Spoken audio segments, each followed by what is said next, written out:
Hello, and welcome back.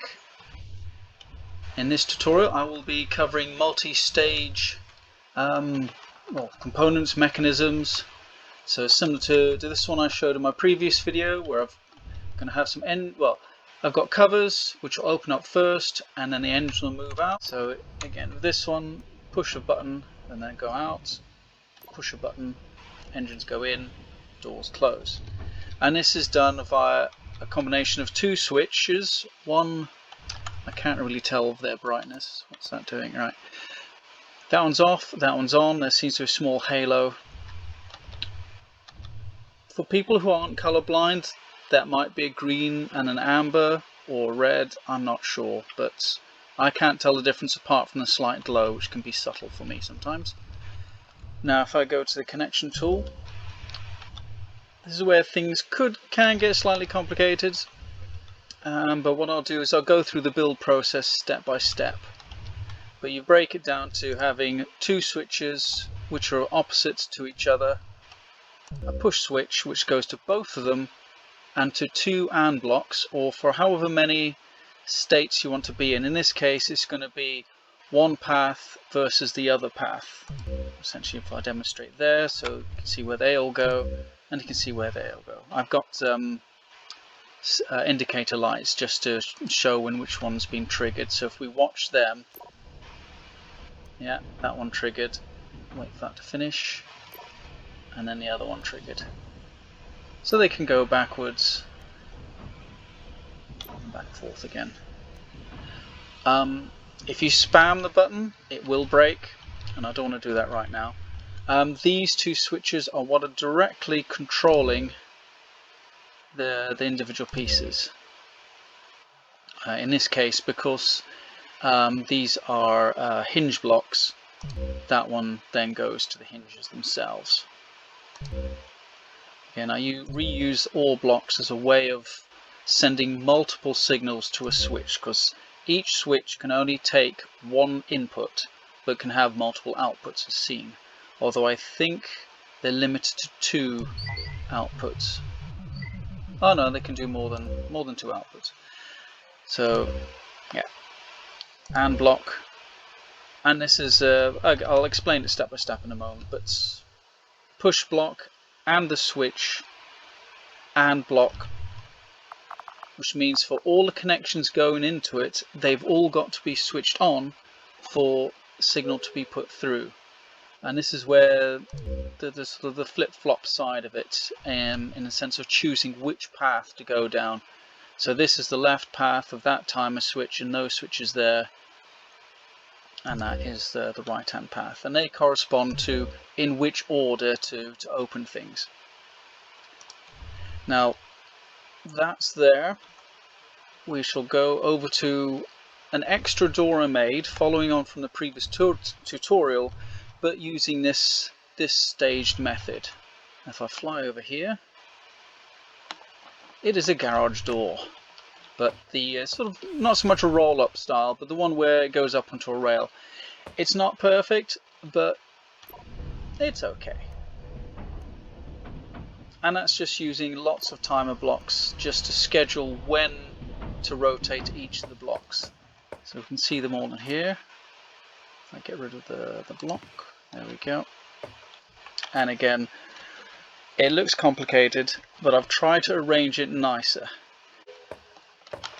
So again, if I go over here, you can see them all switching. Of course, if I move the mouse away from it, they all switch on and off in series to make it so the door closes. Now again, if you spam the push button, these will all get out of order, and then you'll have to fix it manually. But for now, it kind of demonstrates how that sort of mechanism could work. Now I've built a little test area here to now actually build a circuit, and just hopefully it'll be explained a bit easier. So until that's fixed, I will demonstrate slightly differently and use sliding rails. Have I got it the right way? No. Delete. Right, so I've got the block there, which will slide out. So this is the plan at the moment. Get that out there, and I'll build this up solid. Right, so I cleared out the 2 switches here. I just had a practice session, so if this has jumped a bit, it's because I messed things up the first time round. So I'm going to start again.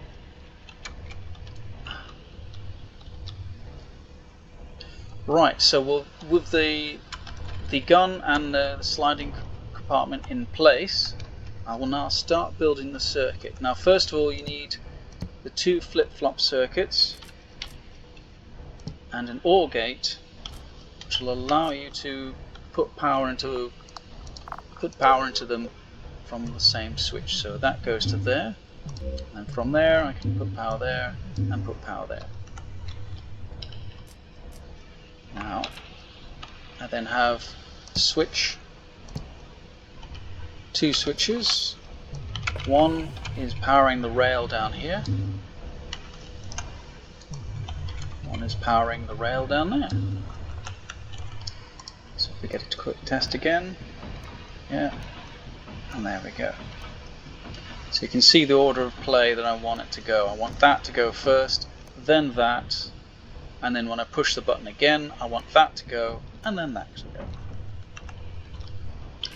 But to make sure that I can have multiple connections to these, I can put in some OR gates. Now I don't know why the pictures are going funny there, but there you go. Just to open it up with an F and then click on it. So power to there, power to there. We then put some more logic gates in, and these are the AND gates. They'll only send out power if all the connections going into them have power. So even if it's just one connection going in, if it has power, it sends it along.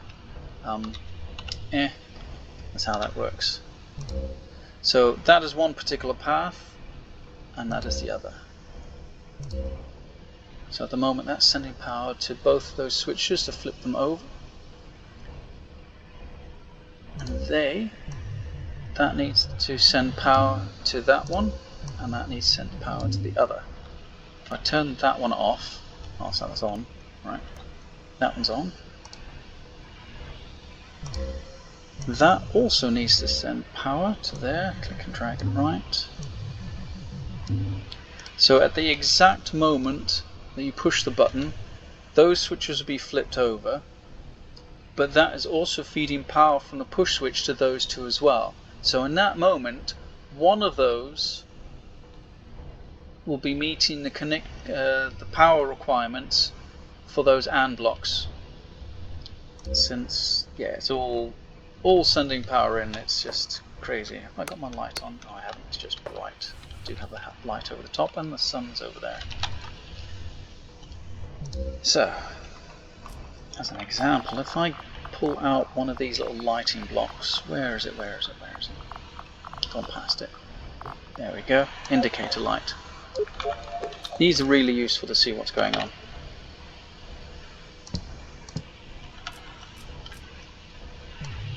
So if I send the power to there and to there,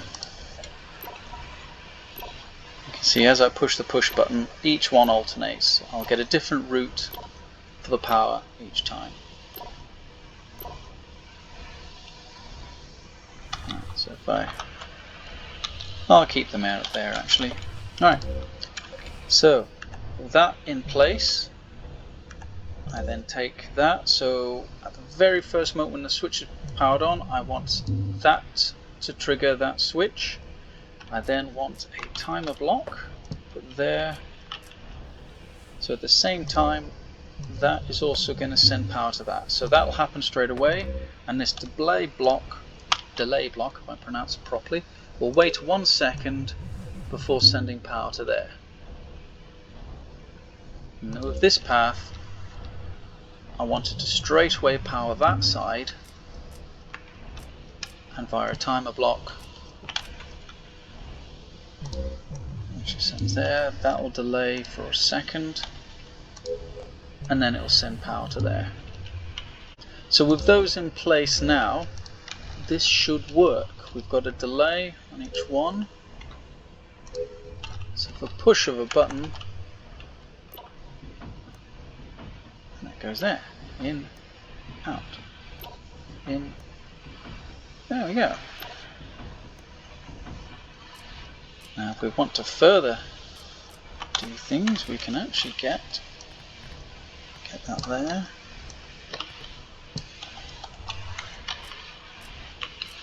And we can have a big red button. Let's try and we can have a nice big red button to fire the laser, if it will allow us. Red, orange. See, I thought that was red. My colour blindness again.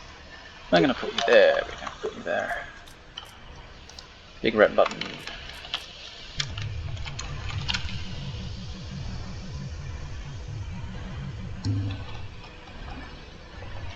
Alright, now, oops, attacking a lamppost. Now from what I found before, if you're controlling a turret, if it detects the lasers pointing at your own structure, it won't fire. It does. Well, that's interesting.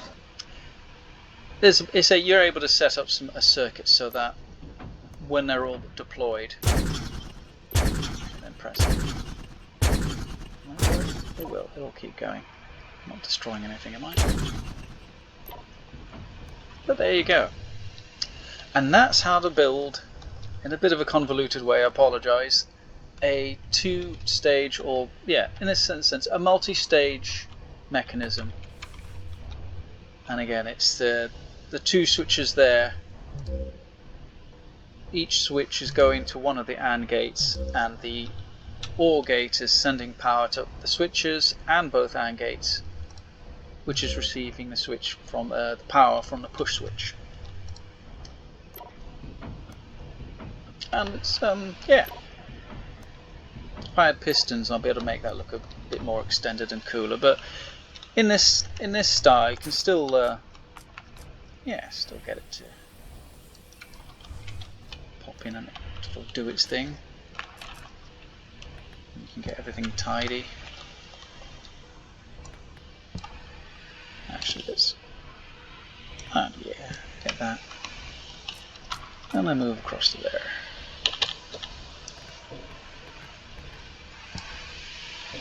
Let's have the ship all painted up nice.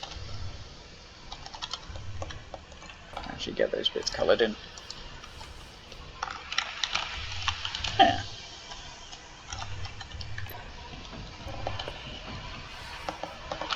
Yeah, and then you've got a nicely decorated ship, all the weapons stowed away. Yeah, that's pretty okay. One last thing, in terms of working with pistons, I have done some things on the inside. So let's quickly cover those. This will be in the next video where I cover some interesting weaponry I did.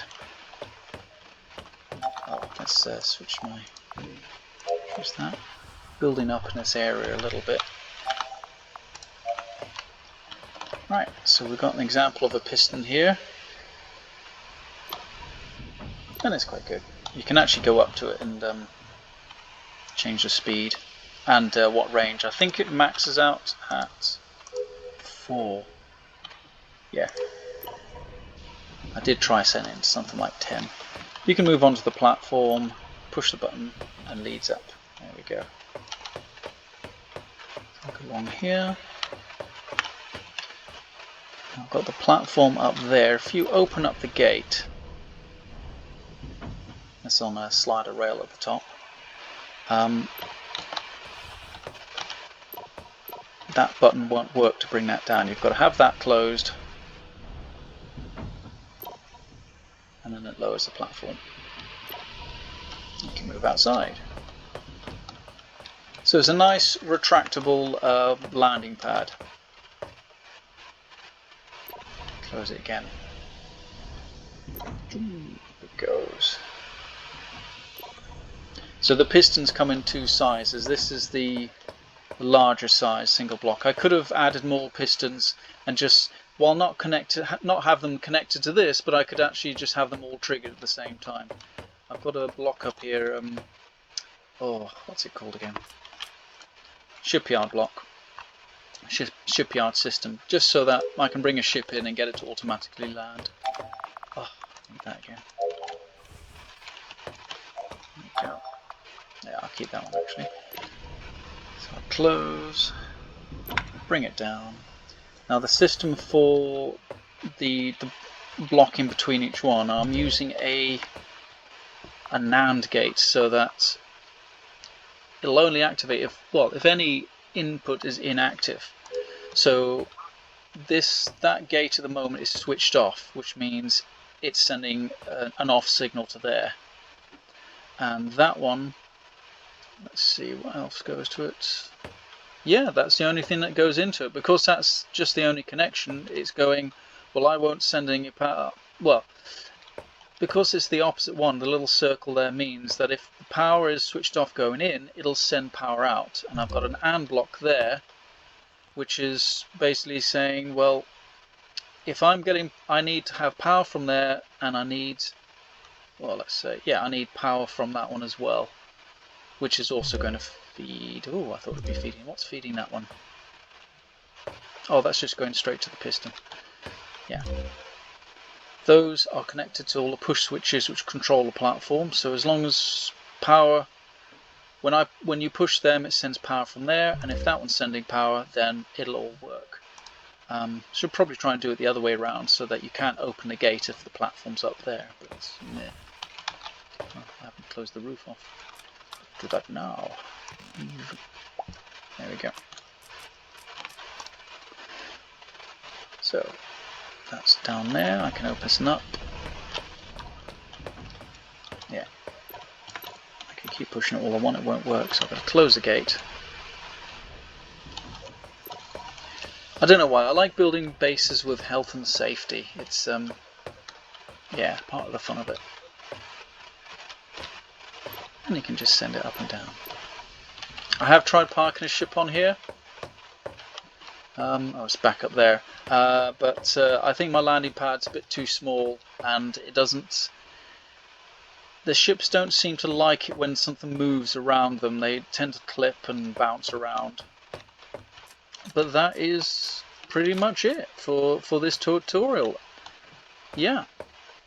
Thanks for watching, and wacky weapons will be my next video in a couple of days' time.